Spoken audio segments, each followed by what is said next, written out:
Rakyat tengah kecewa terhadap pemerintah yang memberikan izin menambang hingga tahun 2041 kepada Freeport. Kini, pemerintah malah berencana memperpanjang lagi hingga tahun 2061.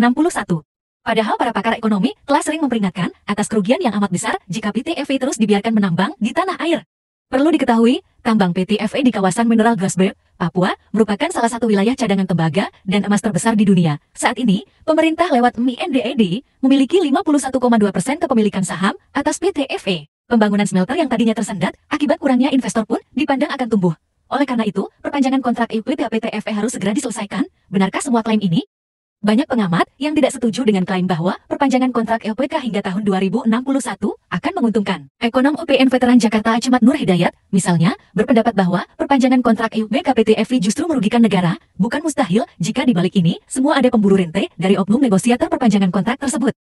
Berdasarkan laporan keuangan tahun 2022, pendapatan PT Freeport McMoran Inc. adalah sebesar 22,78 miliar dolar Amerika atau setara 341,7 triliun rupiah kurs Rp15.000 USD, sebesar 37%-nya atau sekitar 8,43 miliar dolar Amerika, 126,39 rupiah T, disumbang dari PT FE.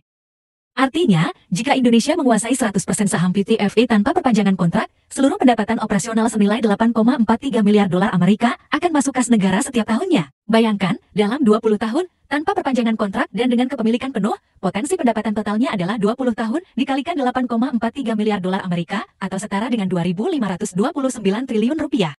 Bandingkan dengan kepemilikan 61% saham PT FE, penerimaan Indonesia hanya mencapai 4,14 miliar dolar Amerika per tahun. Jika dikalikan 20 tahun, hanya mendapat 102,8 miliar dolar Amerika atau setara 1.542 triliun rupiah.